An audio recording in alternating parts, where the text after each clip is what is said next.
Good afternoon everyone, welcome back to the channel to a new blog. আশা করি আপনারা সবাই খুব ভালো আছেন, আমিও ভালো আছি। স্মাইল নাই তোমাদের সবাইকে স্বাগত। আজকে সকাল থেকে ব্লগটা শুরু করতে পারিনি, কারণ সকাল থেকে একটু চিন্তায় ছিলাম যে তার একটা কারণ আছে, সেই জন্য করতে পারিনি। আর বিভিন্ন ধরনের কাজকর্ম ছিল, সেই জন্য আর করে উঠতে পারিনি। তো এখন থেকেই ব্লগটা শুরু করলাম, তো সঙ্গে থাকো। এখন যাচ্ছি, ভাত টাত খাওয়া হয়ে গেছে। আজকে মটন এনেছিল, আর কালকেই এনে রেখেছিলো, তো সেই মটন দিয়ে রান্না করেছিলাম মটনটা, আর ভাত করেছিলাম সিম্পল। তো খাওয়া দাওয়া হয়ে গেছে, এখন রেডি হয়ে বেরোচ্ছি। আমি প্রিন্সিপাল এখন ভোট দিতে যাচ্ছি, ঘড়ির কাঁটা বলছে 4টে। তো চলো সঙ্গে থাকো। আর কেন সকাল থেকে ব্লগটা শুরু করতে পারিনি সেটা এসে তোমাদেরকে জানাচ্ছি।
আর ওই বাটি দাও একটা, ওই যে এই বাটি, ভ্যানিলা ভ্যানিলা। এটা কত? 50 টাকা। আর বাটি ইয়ে কী হবে? 2 in 1 ভ্যানিলা। হ্যাঁ, ভোট দেওয়া কমপ্লিট। তো চলে আসলাম তারপরে প্রিন্সের পাপা আর আমি মিলে সুনীলদার দোকানে, সুনীলদার মিষ্টির দোকান। তো সেখানে আইসক্রিমও পাওয়া যায়, বেশ কিছুটা মিষ্টি নিয়ে নিলাম, আর আইসক্রিমও নিলাম। আমি, দিদা আর প্রিন্স খাবো বলে। তো মিষ্টি নিয়েছি কেন, সেটা তার একটা কারণ আছে।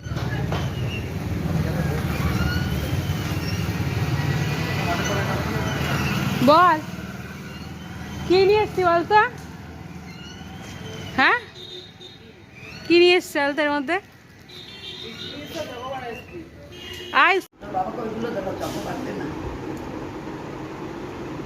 নিজের আইসক্রিম নিজে খেতে পারছে না, ওর থেকেও আবার ছেলেকে আমার ভাগ দিচ্ছে। ছেলে একটা খাচ্ছে অলরেডি, ছেলে একটা খাচ্ছে।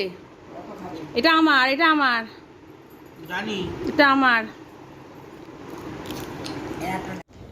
চলে আসলাম ঠাকুর ঘরে, এখন সন্ধে দেবো দিয়ে ঠাকুরকে পুজো টুজো দিয়ে তারপর নিচে যাব। তো তোমাদের সাথে তার আগে একটা কথা শেয়ার করব, সেটা হচ্ছে এই দেখো আমার সাথে নিঙ্কিও চলে এসছে। আমি আসলে ঠাকুর ঘরে নিঙ্কি চলে আসে আমার সাথে পুজো দিতে। আমি পুজো দিই যতক্ষণ, ততক্ষণ নিঙ্কি বসে থাকে আমার সাথে, ওপরে আসে, আমরা আমার সাথে নিচে নেমে যাই। তো এই হচ্ছে ব্যাপার। তো যেটা কথা বলা তোমাদের সাথে দরকার, সেটা হচ্ছে আমি তো সব কথাই তোমাদের সাথে শেয়ার করি, সারাদিন কি হয় না হয়, যেহেতু এটা বাংলা একটা ডেইলি ব্লগ। তো সেই জন্য সব কিছুই যা যা হয় সব কিছু তোমাদের সাথে শেয়ার করি। দুঃখটাও শেয়ার করব, আনন্দটাও শেয়ার করব, সেটাই স্বাভাবিক। তো কথাটা হচ্ছে এখন যে আজকে তোমাকে প্রথমেই বললাম, ব্লগের প্রথমেই বললাম যে আজকে সকাল থেকে ব্লগটা শুরু করতে পারিনি, তার একটা কারণ আছে।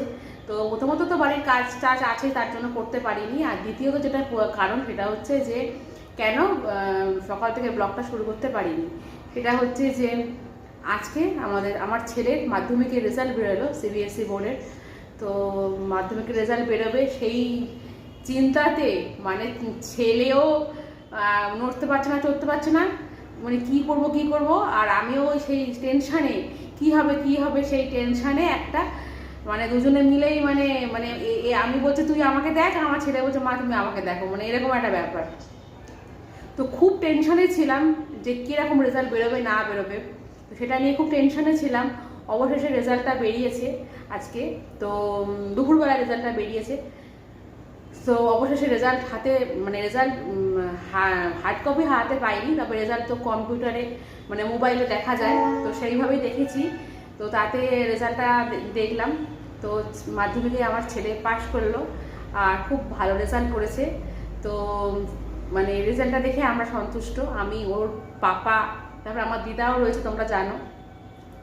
তো বাড়ির সবাইকে ফোন টোন করে সবাইকে জানিয়েছি রেজাল্টের কথাটা, কারণ সবাই খুবই চিন্তিত যে কি হবে, কি করবে না করবে, রেজাল্টটা নিয়ে সবাই চিন্তিত। তো সেই জন্য সবাইকে জানানো খবরটা জরুরি, সেই জন্য সবাইকে খবরটা জানিয়েছি। সবাই খুব খুশি হয়েছে। তো ছেলে খুব ভালো রেজাল্ট করেছে মাধ্যমিকে। তো সেই জন্যই মানে ওই টেনশানেই কিন্তু আজকে সকাল থেকে ব্লগটা শুরু করতে পারিনি। তো এইটাই হচ্ছে ব্যাপার, তো সেটাই তোমার সাথে শেয়ার করলাম এখন। তো আবার কাল পরশু আবার স্কুলে ভর্তি যেতে হবে, ফর্ম টর্ম তুলে ফিল আপ করার ব্যাপার আছে, ভর্তি হওয়ার ব্যাপার আছে।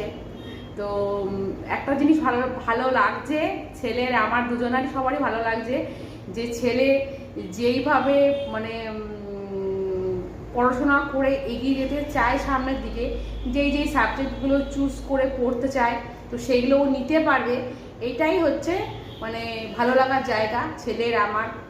তো সেরকমই রেজাল্ট করেছে যাতে ও চুজ করতে পারে, তো সেরকমই রেজাল্ট করেছে। তো এটাই হচ্ছে ব্যাপার। তো দেখা যাক, আবার ভর্তির ব্যাপার আছে, বই খাতা কেনার ব্যাপার আছে, সব কিছু তোমাদের সাথে শেয়ার করব। যেদিন যা যা করবো, যেদিন যা যা হবে সবটাই তোমাদের সাথে শেয়ার করব। তো আমার ছেলে জীবনের একটা প্রথম গণ্ডি পার হলো। সেই ছোট্ট থেকে ভর্তি করেছিলাম ছেলেকে, 2 বছর 4 মাস বয়স থেকে আমার ছেলেকে স্কুলে ভর্তি করেছিলাম, তবে থেকে জার্নি চলছে। তো একটা গণ্ডি আমার ছেলে পেরোলো। তো খুব খুশি, পাপাও খুব খুশি, আমিও খুব খুশি। তো আমরা চাই আমার ছেলে এইভাবেই আরও ভালো ভালো রেজাল্ট করে জীবনের পথে এগিয়ে যাক। সবসময় আশীর্বাদ করি, সবসময় ওর পেছনে লেগে থাকি, এইটা কর ওটা কর, পড়তে বস, এই কর ওই কর, সারাদিনই ওর পেছনে বক বক করি। তো আমার বক বক করে আর ওকে ওর পেছনে খাটনি করে যে করেছি তার ফল আজকে বেরোলো। তো খুবই খুশি আমরা সবাই। তো চলো, অনেকক্ষণ বক বক করলাম, এবার ঠাকুরকে সন্ধ্যাটা দিয়ে নিই, পুজোটা দিয়ে নিই, তারপর তোমাদের সাথে আবার পরে কথা হচ্ছে। কালকে রাতে ভিডিওটা আর কন্টিনিউ করা হয়নি, তো সেই জন্য পরের দিন সকালবেলাটা তোমাদের সাথে শেয়ার করছি। তো সকালবেলা বাজারে গেছিলো, গিয়ে হাঁসের ডিম আর মুরগির ডিম মিলিয়ে এক ট্রে ডিম নিয়ে এসছে। তো এখান থেকেই ডিম এখন ডিম দিয়ে পাউরুটি দিয়ে টোস্ট করব। আর তার সাথে যেটা নিয়ে এসছে সেটা হচ্ছে এই দেখো, গন্ধরাজ লেবু, দারুণ গন্ধ। আর বেশ ভালো ছিল লেবুটা, বেশ বড়ও ছিল, গন্ধ ছিল, আর অনেকটা রস ছিল লেবুটার মধ্যে। তো দুপুরবেলা খাওয়া হয়েছে লেবুটা। তো এই দেখো চলে আসলাম, ডিম ফাটিয়ে নিলাম, 5-6টা মতন ডিম ফাটিয়ে নিলাম। তো এটা দিয়ে এখন হচ্ছে পাউরুটি দিয়ে এখন টোস্ট করব। সকালে আমরা সবাই কিন্তু ডিম পাউরুটি টোস্টটাই খাবো, আর একটু পেট ভর্তি করেই খাবো, কারণ ডিম পাউরুটি টোস্ট খেয়ে আমি, প্রিন্স আর প্রিন্সের পাপা একটু বেরোবো। কোথায় যাব সেটা তোমাদের সাথে অবশ্যই শেয়ার করব। তারপর ওখান থেকে এসে তারপরে আমি রান্না করব। তো কিছুটা রান্না কিন্তু আমি গুছিয়ে রেখেও যাব, কারণ এসে আর বেশি কিছু রান্না তাহলে আমি করতে পারবো না। তো সেই জন্য কিছুটা গুছিয়ে রেখে দিয়েই বেরিয়ে যাব, তারপরে এসে যা করার করব। তো সেই জন্য ডিমটা গুলে নিলাম।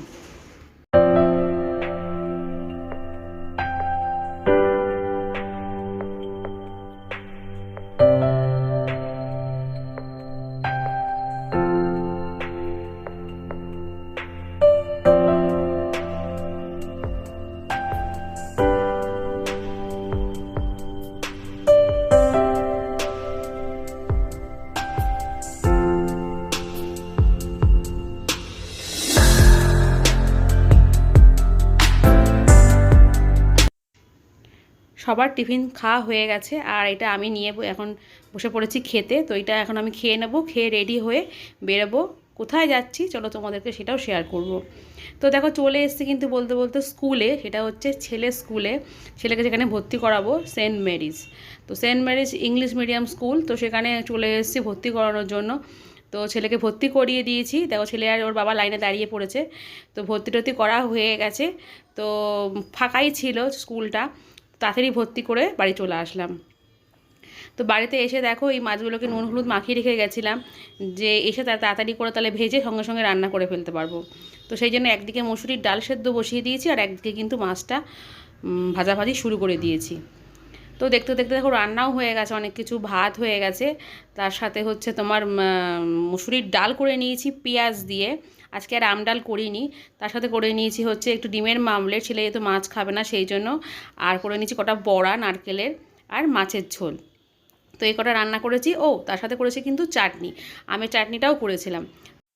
তারপর খাওয়া দাওয়া সেরে একটু রেস্ট নিয়ে তারপরে গেছিলাম ছেলের সাথে একটা দোকানে, খেলার সাথী, খুব নামকরা দোকান আমাদের রানাঘাটের।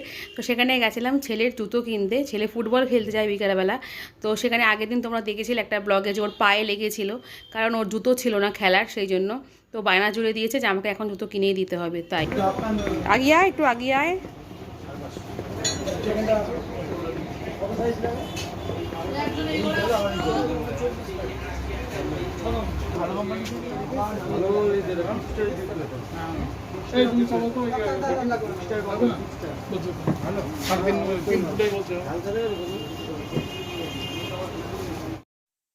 তারপরে বাজারে আরও কিছু কাজ ছিল, সেগুলো করলাম, করে চলে আসলাম টুকটাক কেনাকাটা করে বাড়িতে।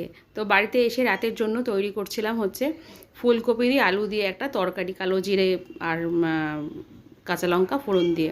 অনেক দিন খাই না এই তরকারিটা, তো ভাবলাম যে এই তরকারিটা আজকে একটু করি, রুটি দিয়ে খাওয়া হবে। আর পেন্সের বাবা তো রুটি আর মিষ্টি প্রতিদিন আনেই, তো সেটাও নিয়ে আসবে, তাহলে আর কোনো অসুবিধা হবে না।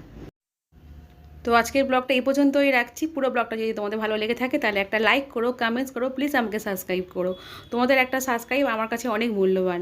তো আজকের মতন বকবক এখানেই শেষ করছি। কালকে ফিরে আসছে একটা নতুন ব্লগের সাথে।